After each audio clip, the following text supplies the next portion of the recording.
and start this weekend vlog, because at least then I will hold myself accountable to film for the rest of the weekend. Because I did film last weekend, but when I went to edit it, it was just like not really a vlog. Like it just wasn't up to my standards. So I deleted all the footage and now here we are. This week at work has just been absolutely crazy. I work full-time in politics, so 3/4 of my job is in comms and social media, and then the other part of it is dealing with like constituent matters and really complex issues. And most of the time when people are contacting politicians, they're normally really quite heightened and they've exhausted all other options, so they're coming to you for help, and it's just very draining.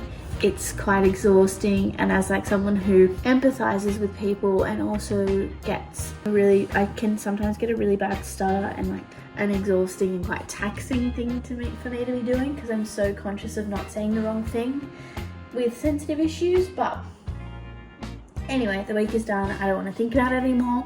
This weekend I have a little bit planned, but not much. You guys know me, I am such a homebody. I don't like doing all that much on my weekends, but tomorrow I'm going to meet one of my best friends for sunrise kind of coffee and chat. We did one last weekend and we were like, I feel like we need to kind of make this a weekly thing.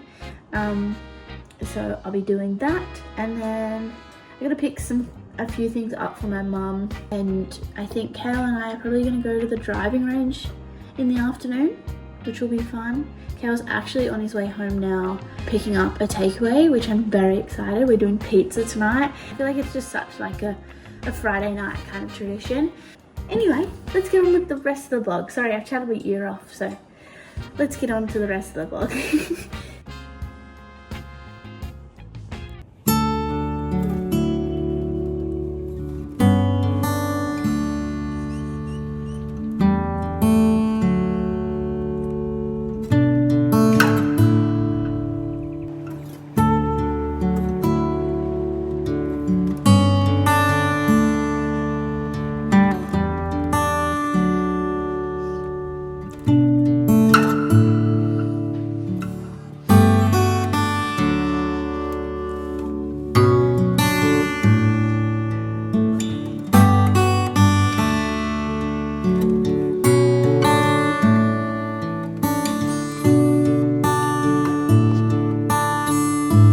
Coffee, and I thought I would come have like a little catch up kind of chat with you guys.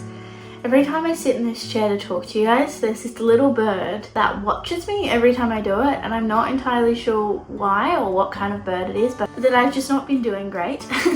And I think there's a lot of things that have been contributing to that. And when you start therapy, sometimes it gets worse before it gets better, because you're like passions through like traumas and feelings and kind of baggage that you haven't really dealt with before, or that you've pushed aside, and now it's kind of coming up. I love my therapist, like most people, but she's had a different approach than other therapists that I've gone to, and I think it also could be the stage of kind of life I'm at, and the fact that I do have a lot of insight into why I do the things that I do, and like the inner workings of my brain, that she kind of lets me like go on and go on and go on, because I feel like she knows that I will get to the answer, and like she knows that I know why I do things, but she helps to kind of like break it down a bit. But one of the topics that we kind of came across, because like my undercurrent of a lot of my behaviors comes from the fact that I think quite poorly of myself, and that I think I'm not worthy of a lot of good things, and that I like, because of her kind of approach, she led me down the pathway and I kind of got to the conclusion myself. But it's to do with like, we were talking about how like I'm a perfectionist about myself, and I have this really high unobtainable standard that I push myself to be every single day, and I try to control so many different things that when I make a tiny little mistake, I just beat myself up about it and bully myself and talk really horribly to myself, which feeds back into this kind of undercurrent that I have of being a bit of a, like, I don't, for a lack of better words, like a bit of a piece of shit. And like logically, I know I'm not that bad of a person. Like I'm just a normal person, but one part of me like likes myself and likes spending time with myself, and I'm very clear on who I am and I have a clear understanding. But then the other side is just like, you're a piece of shit. And through my therapy, and I guess I had kind of started coming to this conclusion on my own recently, because I mean like 3 months ago, and that is taking a step back from like social media, not YouTube, but like short form content, Instagram and TikTok mainly. I kind of came to the conclusion on my own that I was thinking that I need to kind of cut back on social media, because it just wasn't helping the already negative loop in my brain, and I was getting so confused on what I should be doing. And it was even to the point that like with getting my new car, I was looking at what cars like influencers were driving. Because for example, there was one type of car that I was like really hell-bent on, and I was like, why are you so hell-bent on this car? And it came to like, oh, an influencer that I really love, following her content, she drives that kind of car, and I was like, that's fucking bizarre. Like it's fucking bizarre. It's a bizarre thought to have. Like, why would I be trusting someone that I've never met's opinion on a car over my best friend of like 15 years and her opinion on her car and her opinions, or like the people around me? Like when I came to that conclusion, I was like, there's a problem, like this is a problem. And I started to really kind of become aware of how much I was using social media.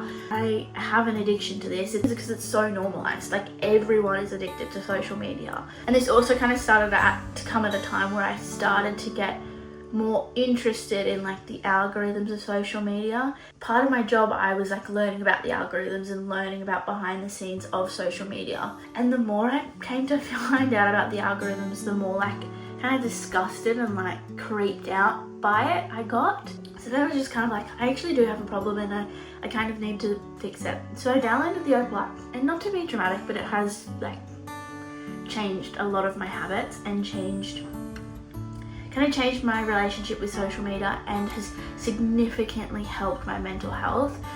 And I also felt like, because we are so aware of what's going on in the world and all the negative things, and like the algorithms kind of capitalize on negative news and things, because you see a negative story, and then like 2 seconds later you're seeing a really happy story, and so you're going through this like roller coaster of emotions within this span of 10 minutes, and it's just like not normal, and it's really messing with the wiring of our brains, like just from like a scientific like standpoint. But I have now had Opal for like 3 months, and I only really allow myself to have 2 hours a day.